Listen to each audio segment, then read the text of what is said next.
교수님, 저 임신했어요. 민준혁은 순간 숨이 멎는 것 같았습니다. 뭐라고? 서연지가 가방에서 진단서를 꺼내 책상 위에 올려놓았습니다. 12주요. 교수님 아기예요.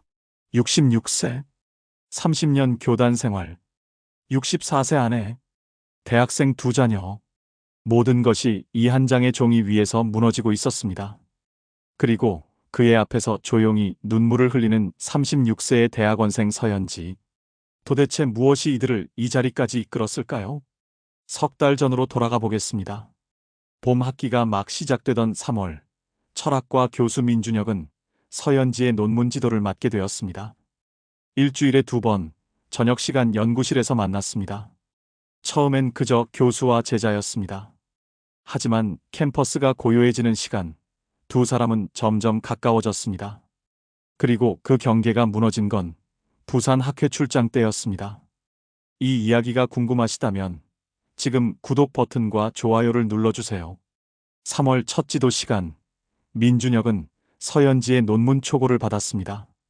페이지를 넘기며 민준혁은 감탄했습니다. 36세 대학원생의 글이라고 보기 힘든 깊이였습니다. 철학적 사유가 단단했고 문장은 시적이었습니다. 서연지가 조심스럽게 물었습니다. 교수님, 어떠세요? 민준혁이 안경을 벗으며 대답했습니다. 놀랍습니다. 이 나이에 이런 통찰을 가지고 있다니. 서연지의 얼굴에 미소가 번졌습니다. 그 미소가 민준혁의 가슴 한편을 간지럽혔습니다. 일주일에 2번, 화요일과 목요일 저녁 7시, 두 사람의 지도 시간은 그렇게 시작되었습니다. 어느 목요일 저녁, 서연지가 평소보다 늦게 도착했습니다. 얼굴이 창백했고 눈가가 붉었습니다. 민준혁이 걱정스럽게 물었습니다. 무슨 일 있었습니까? 서연지가 고개를 저었습니다. 아니에요. 그냥 집안일로 좀. 그녀는 더 이상 말하지 않았습니다.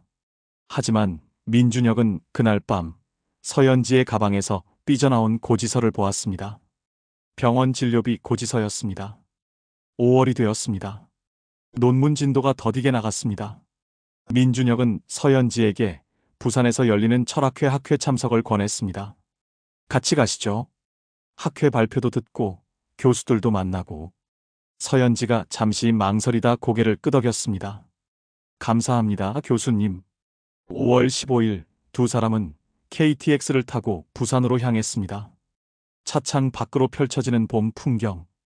민준혁은 오랜만에 가슴이 설레는 것을 느꼈습니다. 해운대의 호텔에 짐을 풀고 학회장으로 향했습니다. 오후 내내 여러 발표를 들었습니다. 저녁이 되자 학회는 끝났고 두 사람은 자연스럽게 해변을 걷게 되었습니다. 바람이 서연지의 머리카락을 흩날렸습니다. 달빛이 바다를 비추고 있었습니다. 서연지가 먼저 입을 열었습니다. 교수님은 행복하세요? 갑작스러운 질문이었습니다. 민준혁은 잠시 멈춰 섰습니다. 행복이라. 글쎄요. 서연지가 민준혁을 바라보았습니다. 전 교수님 강의를 들으면서 처음으로 살아있다는 걸 느꼈어요. 철학이 이렇게 뜨거운 거였구나 하고요. 민준혁의 심장이 빠르게 뛰었습니다. 66세의 나이에 이런 감정을 느끼게 될 줄은 몰랐습니다. 저도 당신을 가르치면서 다시 열정을 느꼈습니다. 둘은 서로를 바라보았습니다. 바람 소리만 들렸습니다. 그날 밤 호텔로 돌아온 후였습니다. 민준혁이 방에 들어가려는데 복도에서 서연지를 다시 마주쳤습니다. 서연지가 떨리는 목소리로 말했습니다.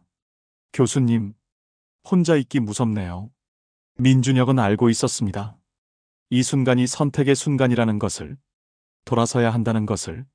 하지만 그의 손은 이미 서연지의 손을 잡고 있었습니다. 들어오세요. 그날 밤 66세 교수와 36세 제자 사이의 선은 무너졌습니다. 부산에서 돌아온 후 두 사람의 관계는 완전히 달라졌습니다. 일주일에 서너 번 민준혁과 서연지는 만났습니다. 표면적으로는 여전히 논문 지도였지만 실제로는 그 이상이었습니다. 화요일 저녁 연구실에서 논문을 검토하다가 자연스럽게 손이 닿았습니다. 목요일 저녁 캠퍼스 뒤편의 조용한 카페에서 커피를 마시며 서로를 바라보았습니다. 민준혁은 30년 만에 다시 살아있음을 느꼈습니다. 아침에 눈을 뜨면 서연지가 보고 싶었고 강의를 하면서도 그녀의 얼굴이 떠올랐습니다. 6월 어느 토요일 오후 두 사람은 강남의 작은 모텔에서 만났습니다. 좁은 방이었지만 그곳에서 민준혁은 자유로웠습니다.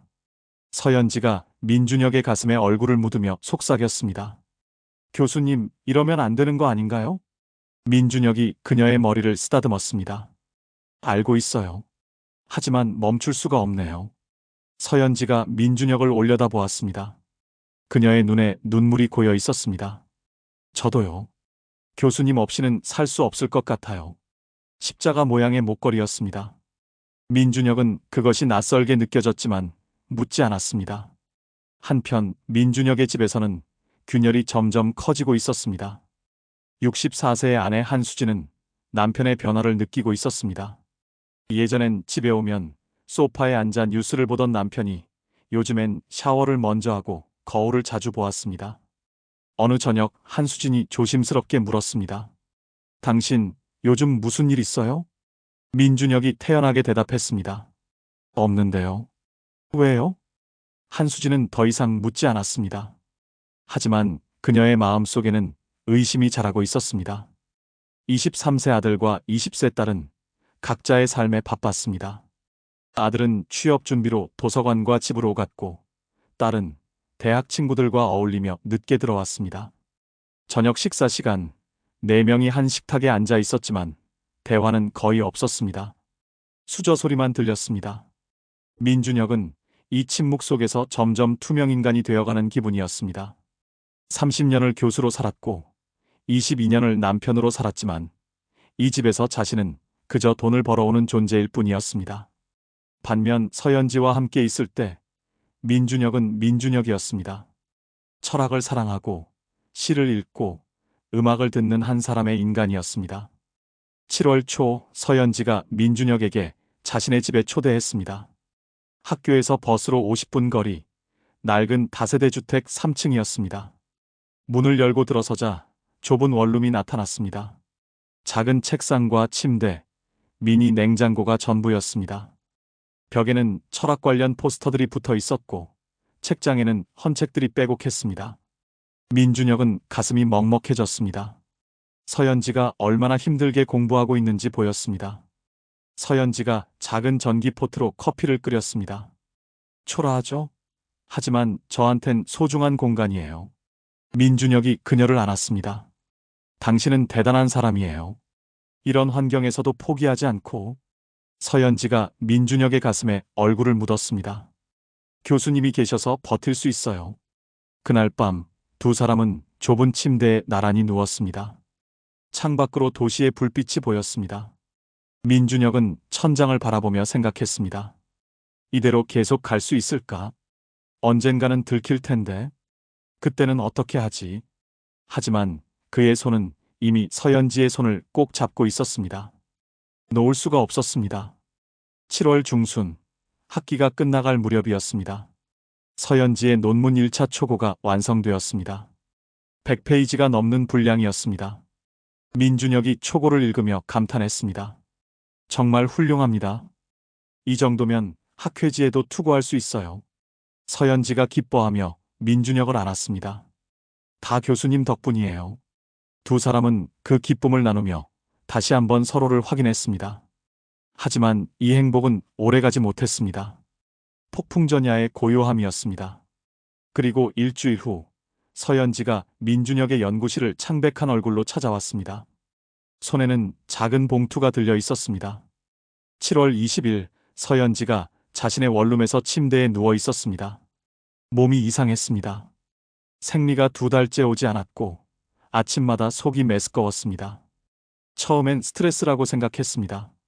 논문 때문에, 민준혁과의 관계 때문에 긴장했던 것이라고. 하지만 어제부터는 냄새에도 민감해졌습니다. 지나가는 사람의 향수 냄새에도 구역질이 났습니다. 서연지는 침대에서 일어나 작은 거울을 보았습니다. 얼굴이 창백했고 눈 밑에 다크서클이 생겼습니다. 그녀는 가방을 들고 집 근처 약국으로 향했습니다. 임신 테스트기를 샀습니다. 손이 떨렸습니다. 원룸으로 돌아와 화장실에 들어갔습니다. 테스트를 했습니다. 3분을 기다렸습니다. 두 줄이 나타났습니다. 서연지는 주저앉았습니다. 화장실 바닥에 앉아 임신 테스트기를 바라보았습니다. 눈물이 났습니다. 어떡하지? 다음 날 서연지는 산부인과를 찾았습니다. 검사를 받았습니다. 의사가 초음파를 보며 말했습니다. 12주 정도 되셨네요.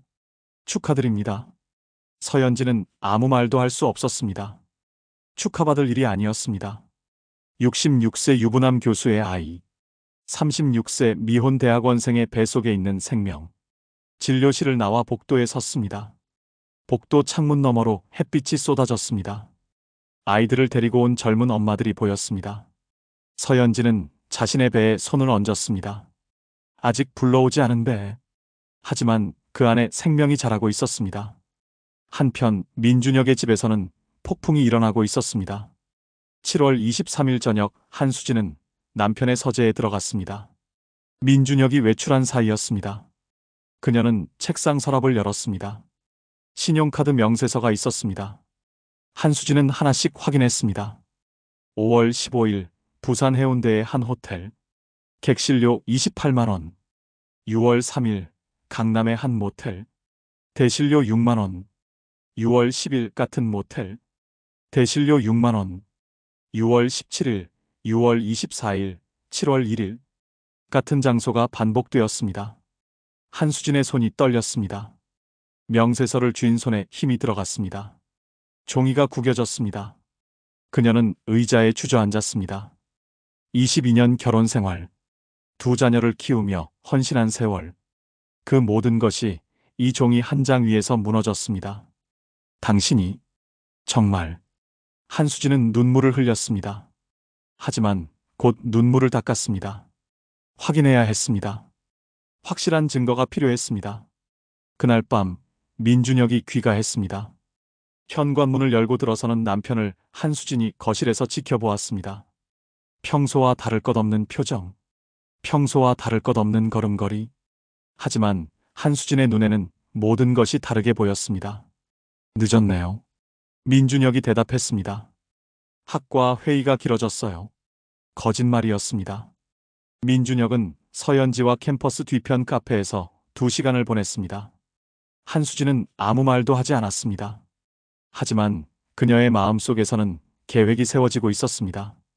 7월 24일 민준혁은 연구실에서 다음 학기 강의 계획서를 작성하고 있었습니다. 30년 차 교수. 정년까지 4년 남았습니다. 핸드폰이 울렸습니다.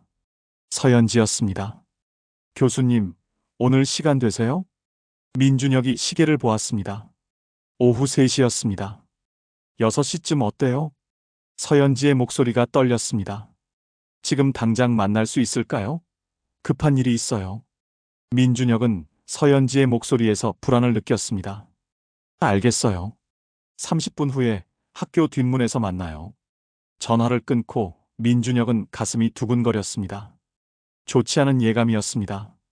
30분 후 학교 뒷문에서 서연지를 만났습니다. 그녀의 얼굴은 창백했고 눈은 충혈되어 있었습니다. 무슨 일이에요? 서연지가 민준혁의 손을 잡았습니다. 교수님, 조용한 곳으로 가요. 두 사람은 학교 근처 조용한 공원으로 걸어갔습니다. 벤치에 나란히 앉았습니다. 서연지가 가방에서 작은 봉투를 꺼냈습니다. 산부인과 진단서였습니다. 민준혁은 그 봉투를 받아들었습니다. 손이 떨렸습니다. 봉투를 열었습니다. 진단서를 꺼냈습니다. 임신 12주 소견. 민준혁의 시야가 흐려졌습니다. 글자들이 흔들렸습니다. 66세. 교수. 아내. 자녀. 명예. 30년. 모든 것이 머릿속에서 소용돌이 쳤습니다. 서연지가 조용히 울고 있었습니다. 교수님, 미안해요. 민준혁은 진단서를 든 채 멍하니 앉아 있었습니다.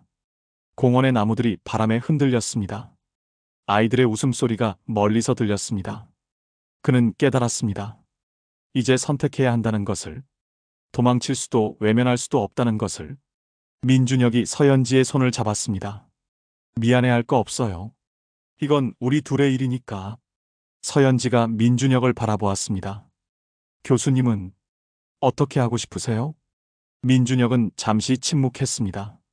그리고 천천히 입을 열었습니다. 모르겠어요. 솔직히 지금은 아무 생각도 나지 않아요. 두 사람은 벤치에 앉아 한참을 말없이 있었습니다. 해가 지고 있었습니다. 공원의 그림자가 길게 드리워졌습니다. 민준혁은 생각했습니다. 이제 어떻게 해야 하지? 아내에게 말해야 하나? 학교를 떠나야 하나? 아니면... 하지만 한 가지는 확실했습니다. 서연지를 혼자 두지 않겠다는 것. 이 아이에게 책임을 지겠다는 것. 민준혁이 서연지를 안았습니다. 시간을 주세요. 생각할 시간이 필요해요. 하지만 당신을 버리지는 않을 거예요. 서연지가 민준혁의 가슴에 얼굴을 묻으며 울었습니다. 그날 밤 민준혁은 집으로 돌아가지 못했습니다. 연구실에서 밤을 새웠습니다. 책상 위에는 서연지의 진단서가 놓여 있었습니다. 창밖으로 캠퍼스가 보였습니다. 30년간 걸어온 이 길, 이제 끝이 보였습니다. 민준혁은 결심했습니다. 끝까지 가보기로, 어떤 대가를 치르든 책임지기로. 7월 26일 월요일 아침, 민준혁은 연구실로 출근했습니다. 주말 내내 잠을 제대로 자지 못했습니다. 서연지의 임신, 아내에게 어떻게 말할지, 학교는 어떻게 할지, 머릿속이 복잡했습니다. 연구실 문을 열자 책상 위에 쪽지가 놓여 있었습니다. 학과장실로 오세요. 마이너스 박진우. 민준혁의 가슴이 철렁했습니다. 학과장이 자신을 부른다는 것은 좋은 신호가 아니었습니다. 3층 학과장실로 올라갔습니다. 문을 두드렸습니다. 들어오세요. 박진우 학과장이 책상 앞에 앉아 있었습니다. 58세, 민준혁보다 8년 어렸지만 오랜 동료였습니다. 하지만 오늘 박진우의 표정은 평소와 달랐습니다. 차갑고 딱딱했습니다. 앉으세요, 준혁 교수. 민준혁이 의자에 앉았습니다. 박진우가 서랍에서 서류 봉투를 꺼냈습니다. 이게 뭔지 아십니까? 민준혁은 봉투를 바라보았습니다. 대답하지 못했습니다. 박진우가 봉투에서 사진들을 꺼내 책상 위에 펼쳤습니다. 5월 부산 해운대 해변을 걷는 민준혁과 서연지. 6월 강남 모텔 앞에서 함께 들어가는 두 사람. 7월 학교 뒷문에서 손을 잡고 있는 두 사람. 민준혁의 얼굴이 창백해졌습니다. 숨이 막혔습니다. 박진우가 차갑게 말했습니다. 준혁 교수, 제자와 부적절한 관계를 맺었습니까? 민준혁은 아무 말도 할 수 없었습니다. 사진들이 모든 것을 말해주고 있었습니다. 박진우가 다른 서류를 꺼냈습니다. 금요일에 익명 제보가 들어왔습니다. 당신과 서연지 학생의 관계에 대해서요. 조사해보니 신용카드 사용 내역도 일치하더군요. 민준혁은 고개를 숙였습니다. 더 이상 변명할 수 없었습니다. 누가 제보를? 박진우가 한숨을 쉬었습니다. 그게 중요한가요? 이미 학교 전체에 소문이 퍼졌습니다. 총장님께서도 아십니다. 민준혁은 주먹을 쥐었습니다. 30년 교수 생활이 무너지는 소리가 들렸습니다. 박진우가 계속 말했습니다. 교수윤리위원회가 소집됩니다. 정식 조사가 시작될 겁니다. 준혁 교수, 당신도 아시지 않습니까? 교수와 제자의 관계는. 민준혁이 고개를 들었습니다. 압니다. 제가 잘못했습니다. 박진우가 민준혁을 바라보았습니다. 그의 눈에는 안타까움과 실망이 섞여 있었습니다. 30년 동료로서 묻겠습니다. 정말입니까? 서연지 학생과. 민준혁이 천천히 고개를 끄덕였습니다. 사랑합니다. 그리고 그녀가 임신했습니다. 박진우는 깊은 한숨을 쉬었습니다. 의자 등받이에 몸을 기댔습니다. 미쳤군요, 준혁 교수. 완전히 미쳤어요. 침묵이 흘렀습니다. 학과장실의 벽시계 초침 소리만 들렸습니다. 박진우가 다시 입을 열었습니다. 사직하는 게 낫겠습니다. 징계를 받으면 퇴직금도 깎이고 명예도 바닥에 떨어집니다. 민준혁은 이미 알고 있었습니다. 선택지가 없다는 것을. 알겠습니다. 사직서를 쓰겠습니다. 박진우가 고개를 저었습니다. 준혁 교수, 당신 가족은 어떻게 할 겁니까? 그 순간 민준혁의 핸드폰이 울렸습니다. 아내 한수진이었습니다. 전화를 받았습니다. 여보. 한수진의 목소리가 차갑게 들렸습니다. 당신 지금 학교죠? 집으로 당장 와요. 할 얘기가 있어요. 전화가 끊겼습니다. 민준혁은 핸드폰을 내려놓았습니다. 온몸에서 힘이 빠졌습니다. 박진우가 말했습니다. 가보세요. 그리고 미안합니다. 준혁 교수. 민준혁은 학과장실을 나왔습니다. 복도를 걸으며 동료 교수들과 마주쳤습니다. 그들의 시선이 느껴졌습니다. 수군거리는 소리가 들렸습니다. 1층 로비를 지나는데 학생들이 모여서 뭔가 보고 있었습니다.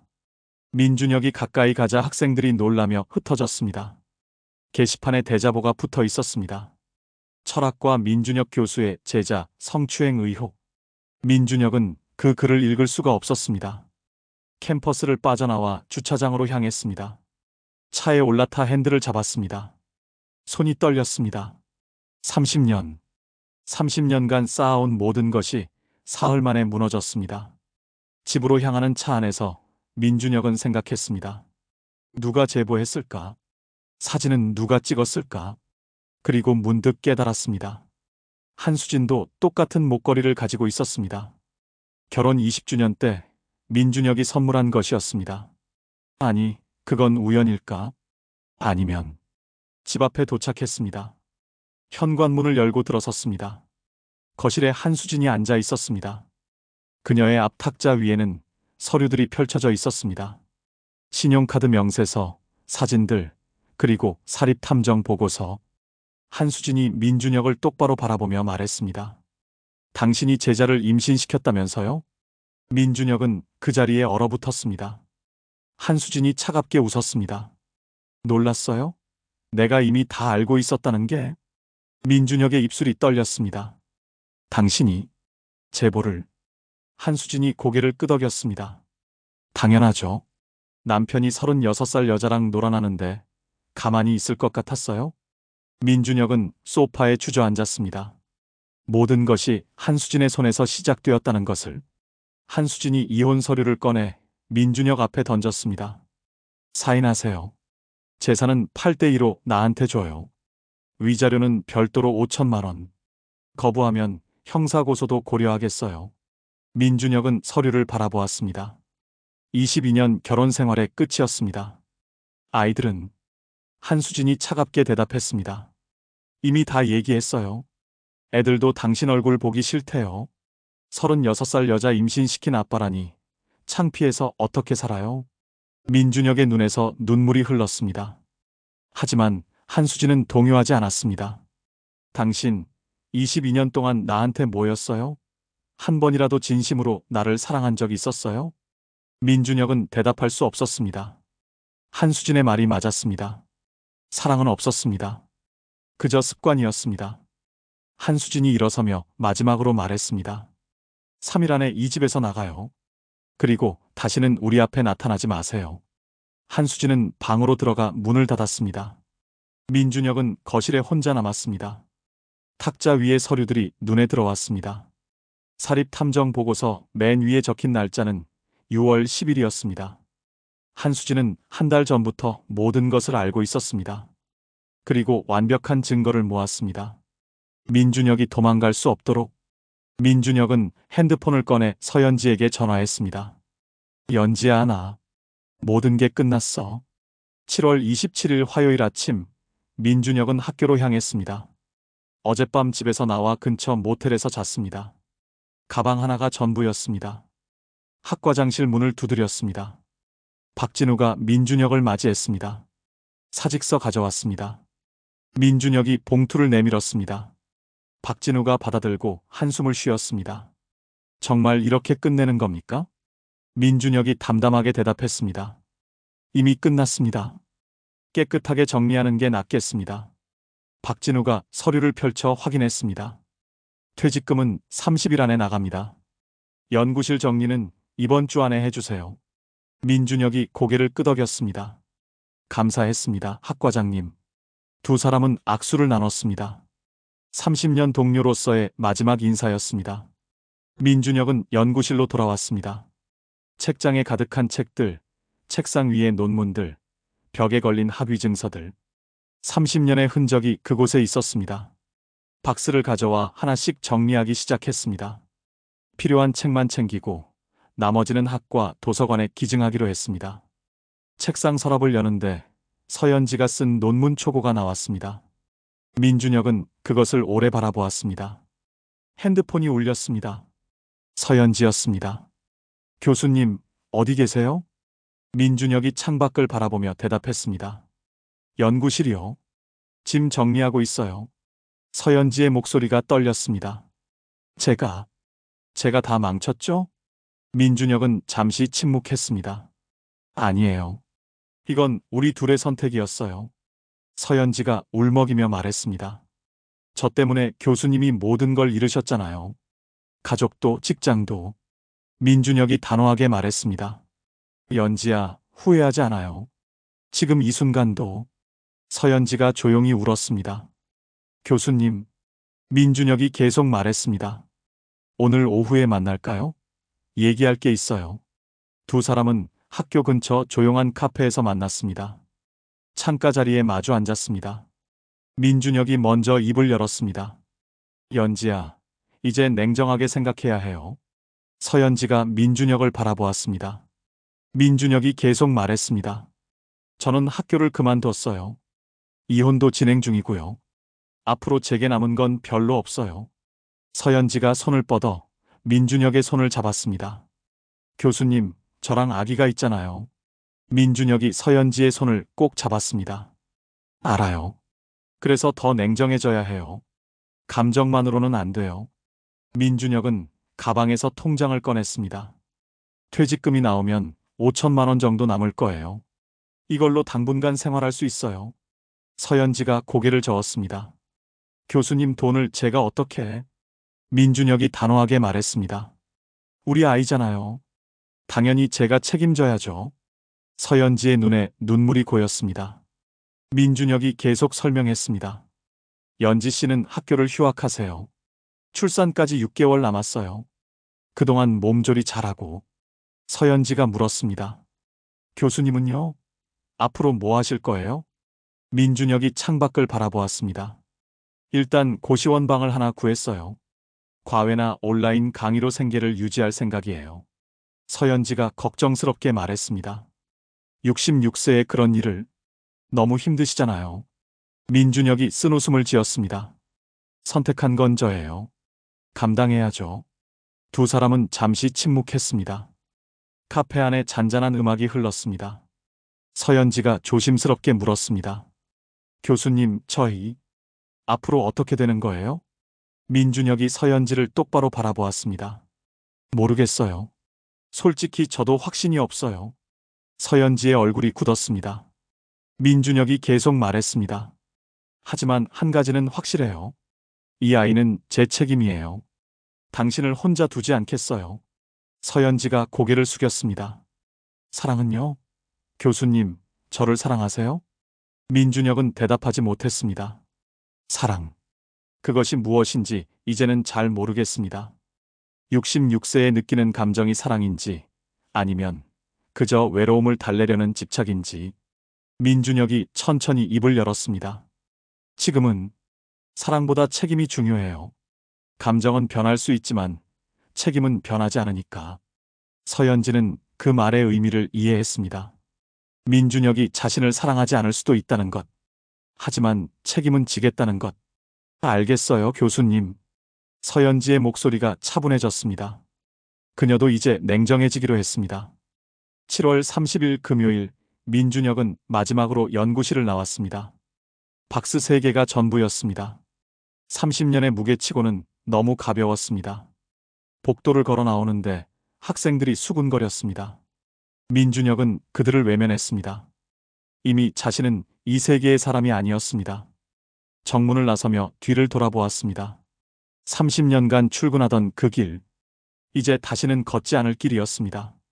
민준혁은 고개를 돌려 앞을 향해 걸었습니다. 8월 1일, 민준혁은 작은 고시원에 짐을 풀었습니다. 3평 남짓한 방, 책상과 침대, 작은 옷장이 전부였습니다. 창밖으로 도시의 풍경이 보였습니다. 예전에 살던 25평 아파트와는 너무 달랐습니다. 하지만 민준혁은 담담했습니다. 이것이 자신이 선택한 삶이었습니다. 핸드폰을 꺼내 과외 앱을 열었습니다.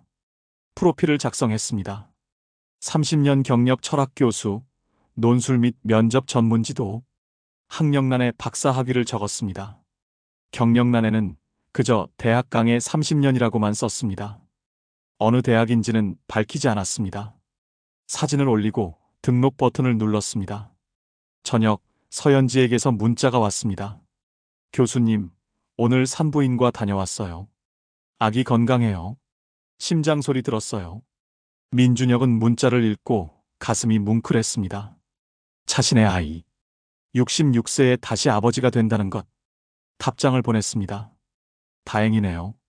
몸조리 잘하세요. 민준혁은 핸드폰을 내려놓고 천장을 바라보았습니다. 66세. 무직. 이혼 진행 중. 36세 여자를 임신시킴. 고시원 거주. 객관적으로 보면 인생 최악의 순간이었습니다. 하지만 이상하게도 민준혁은 평온했습니다. 오히려 예전보다 마음이 가벼웠습니다. 30년간 쌓아온 명예, 22년간 유지해온 결혼, 교수라는 타이틀, 그 모든 것이 무거운 짐이었다는 것을 이제야 깨달았습니다. 민준혁은 책상에 앉아 노트를 펼쳤습니다. 펜을 들었습니다. 새로운 시작. 그렇게 적고 앞으로 해야 할 일들을 적어 내려갔습니다. 과외 학생 구하기, 온라인 강의 플랫폼 등록, 퇴직금 정리, 서연지 생활비 지원, 출산 준비. 리스트를 보며 민준혁은 작은 미소를 지었습니다. 66세에 다시 시작하는 인생. 쉽지 않겠지만 해볼만 했습니다. 그날 밤 민준혁은 오랜만에 깊이 잠들었습니다. 악몽도 없었습니다. 8월이 지나고 9월이 왔습니다. 민준혁의 과외 학생이 하나둘 늘어났습니다. 대입 논술을 준비하는 고3 학생 3명, 대학원 면접을 준비하는 학생 2명. 한 달 수입은 250만 원 정도였습니다. 넉넉하지는 않았지만 살만했습니다. 고시원 월세가 35만 원, 식비가 50만 원, 나머지는 서연지에게 보냈습니다. 서연지는 임신 6개월이 되었습니다. 배가 제법 불러왔습니다. 학교는 휴학했고 원룸에서 조용히 지냈습니다. 9월 15일 토요일 민준혁은 서연지의 집을 방문했습니다. 장을 봐서 냉장고를 채워주고 청소를 도왔습니다. 서연지가 배를 쓰다듬으며 말했습니다. 교수님, 요즘 태동이 심해요. 밤에 잠도 잘 못 자요. 민준혁이 서연지의 배에 손을 얹었습니다. 작은 움직임이 느껴졌습니다. 아이가 건강한 거예요. 서연지가 민준혁을 바라보았습니다.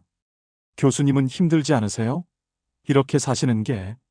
민준혁이 고개를 저었습니다. 괜찮아요. 오히려 예전보다 마음이 편해요. 그 말은 진심이었습니다. 교수라는 타이틀을 내려놓으니 더 이상 체면을 지킬 필요가 없었습니다. 명예를 지킬 필요도 없었습니다. 그저 한 명의 인간으로 살면 되었습니다. 10월이 되었습니다. 어느 날 민준혁의 핸드폰으로 낯선 번호가 걸려왔습니다. 받지 않았습니다. 하지만 연달아 3번 더 걸려왔습니다. 받았습니다. 여보세요? 아들의 목소리였습니다. 아빠. 민준혁은 3개월 만에 듣는 아들의 목소리에 가슴이 뛰었습니다. 진수야? 아들이 침묵했습니다.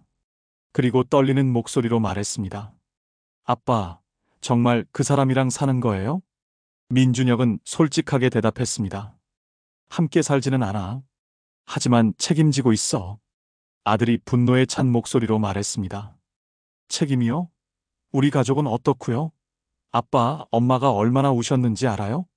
민준혁은 죄책감에 침묵했습니다. 아들이 계속 말했습니다. 저 취업 못할 것 같아요. 면접 때마다 떨어져요. 아빠 때문에 우리 가족이 동네에서 손가락질 받는 거 알아요? 민준혁이 조용히 대답했습니다. 미안하다, 진수야. 아들이 울먹이며 말했습니다. 미안하다고 끝이에요? 23년 동안 키운 자식보다 그 여자가 더 좋은 거예요? 민준혁은 대답할 수 없었습니다. 무엇이라 말해도 변명일 뿐이었습니다. 아들이 마지막으로 말했습니다. 이제 진짜 연락하지 마세요. 아빠 없이 잘 살게요. 전화가 끊겼습니다. 민준혁은 핸드폰을 쥔 채 한참을 앉아 있었습니다. 가슴이 찢어지는 것 같았습니다. 자식을 잃었습니다. 아내를 잃었습니다. 직장을 잃었습니다. 명예를 잃었습니다.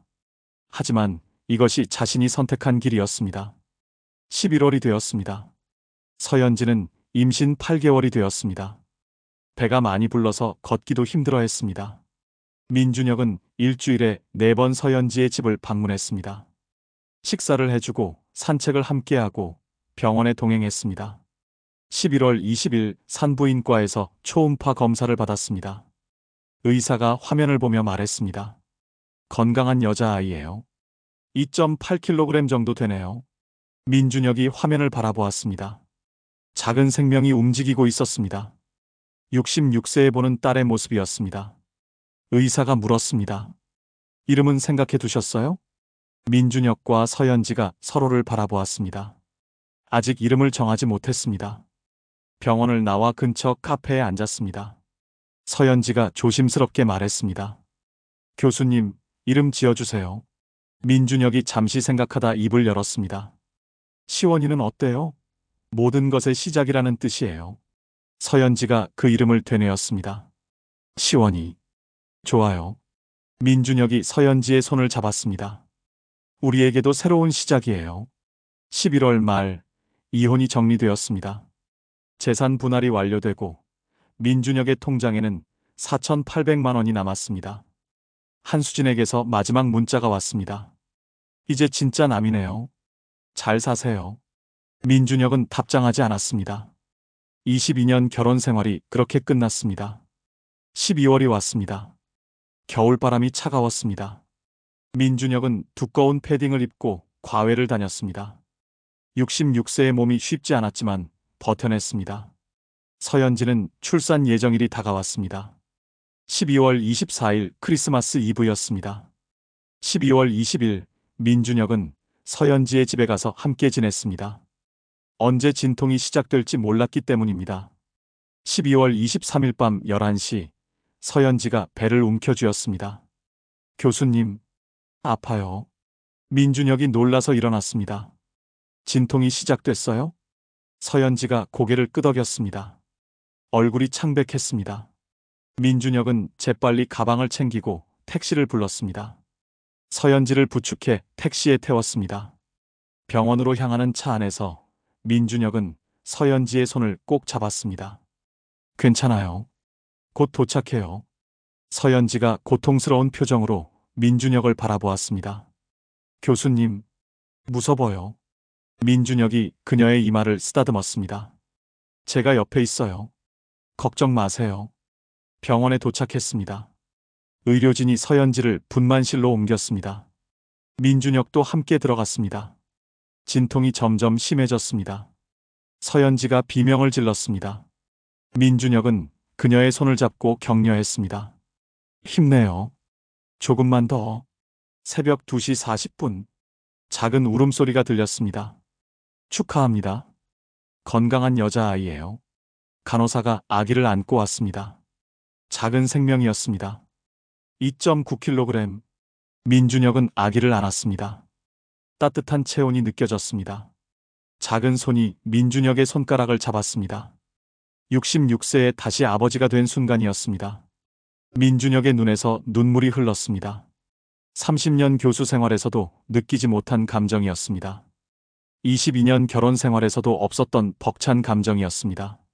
시원아. 민준혁이 아기에게 속삭였습니다. 아빠가 늦게 태어났지만 평생 지켜줄게. 서연지가 침대에 누워 그 모습을 바라보며 미소 지었습니다. 고통 끝에 찾아온 행복이었습니다. 간호사가 아기를 데려가고 민준혁은 서연지 옆에 앉았습니다. 고생했어요. 서연지가 민준혁의 손을 잡았습니다. 교수님, 이제 우리 가족이에요. 민준혁은 그 말에 고개를 끄덕였습니다. 가족. 오랜만에 듣는 그 단어가 따뜻했습니다. 창밖으로 눈이 내리기 시작했습니다. 크리스마스 이브의 첫눈이었습니다. 민준혁은 창밖을 바라보며 생각했습니다. 66세의 모든 것을 잃었습니다. 하지만 동시에 모든 것을 얻었습니다. 새로운 가족, 새로운 시작, 새로운 의미. 이것이 인생의 역설이었습니다. 1년이 흘렀습니다. 시원이는 돌을 맞았습니다. 작은 원룸에서 소박한 돌잔치를 열었습니다. 손님은 서연지의 친구 2명뿐이었습니다. 민준혁은 시원이를 안고 미소 지었습니다. 67세의 아버지와 1살 된 딸. 누가 봐도 할아버지와 손녀 같았지만 민준혁은 신경 쓰지 않았습니다. 시원이가 아장아장 걷기 시작했습니다. 민준혁을 보면 웃으며 손을 뻗었습니다. 아빠. 그 한마디가 민준혁에게는 세상 무엇보다 소중했습니다. 민준혁의 삶도 조금씩 자리를 잡았습니다. 과외 학생이 7명으로 늘었고 온라인 철학 강의도 시작했습니다. 보상 반전 온라인 강의가 예상 밖으로 인기를 끌었습니다. 중장년층 수강생들이 많았습니다. 인생 후반전을 위한 실존 철학, 66세 교수의 인생 수업이라는 제목의 강의였습니다. 한 달 수입은 400만 원까지 올랐습니다. 교수 시절보다는 적었지만 살기에는 충분했습니다. 어느 토요일 오후, 민준혁은 시원이를 유모차에 태우고 공원을 산책했습니다. 서연지는 집에서 쉬고 있었습니다. 벤치에 앉아 시원이를 무릎에 안았습니다. 시원이가 민준혁의 얼굴을 손으로 만지며 웃었습니다. 민준혁은 1년 전을 떠올렸습니다. 모든 것을 잃었던 그날들. 고시원 좁은 방에서 미래를 고민하던 밤들. 하지만 지금은 달랐습니다. 명예는 없었지만 자유가 있었습니다. 타이틀은 없었지만 진짜 삶이 있었습니다. 시원아, 아빠가 너 때문에 많은 걸 잃었단다. 민준혁이 시원이에게 속삭였습니다. 하지만 그게 후회는 아니야. 너를 얻었으니까. 그때 핸드폰이 울렸습니다. 낯선 번호였습니다. 받았습니다. 여보세요? 딸의 목소리였습니다. 아빠. 민준혁의 가슴이 뛰었습니다. 1년 만에 듣는 딸의 목소리였습니다. 지은아. 딸이 조심스럽게 말했습니다. 아빠, 저 오빠한테 전화번호 받았어요. 민준혁은 대답하지 못했습니다. 딸이 계속 말했습니다. 동생, 시원이라고 하죠? 사진 봤어요. 온라인에서. 민준혁이 놀라서 물었습니다. 어떻게? 딸이 대답했습니다. 아빠 온라인 강의 수강했어요. 몰래? 궁금해서. 민준혁은 말문이 막혔습니다. 딸이 떨리는 목소리로 말했습니다. 아빠, 아직도 화나고 이해 안 돼요. 하지만 강의 들으면서 생각했어요. 아빠도 행복할 권리가 있다고. 민준혁의 눈에 눈물이 고였습니다. 지은아, 딸이 말했습니다. 언젠가 시간이 더 지나면 한번 만날 수 있을까요? 시원이도 보고 싶고. 민준혁이 시원이를 꼭 안으며 대답했습니다. 그럼 천천히. 우리 천천히 해보자. 전화를 끊고 민준혁은 하늘을 올려다보았습니다. 파란 하늘에 구름이 흘러갔습니다. 잃어버렸다고 생각했던 것들이 조금씩 돌아오고 있었습니다. 다른 형태로, 다른 의미로. 집으로 돌아와 서연지에게 말했습니다. 연지 씨, 딸한테 전화 왔어요. 서연지가 놀라며 물었습니다. 정말요? 뭐래요? 민준혁이 미소 지었습니다. 언젠가 만나자고 하더군요. 서연지가 민준혁을 안았습니다. 다행이에요, 교수님. 민준혁은 서연지와 시원이를 바라보았습니다. 그의 새로운 가족이었습니다. 66세에 선택한 길. 쉽지 않았지만 후회하지 않았습니다. 사람들은 민준혁을 비난했습니다. 제자를 임신시킨 파렴치한 교수라고. 가족을 버린 이기적인 남자라고. 하지만 민준혁은 알고 있었습니다. 인생은 흑백으로 나뉘지 않는다는 것을. 옳고 그름만으로 설명할 수 없다는 것을. 그날 밤 민준혁은 노트에 글을 적었습니다. 삶은 선택의 연속이다. 완벽한 선택은 없다. 다만 선택한 것에 책임지는 것. 그것이 어른의 삶이다. 창밖으로 겨울이 다시 오고 있었습니다. 민준혁의 두 번째 겨울이었습니다. 이번 겨울은 춥지 않을 것 같았습니다. 여러분이라면 어떻게 하셨을까요? 66세, 30년 쌓아온 모든 것과 36세 제자의 사랑 사이에서 정답은 없습니다. 다만 각자의 선택이 있을 뿐입니다.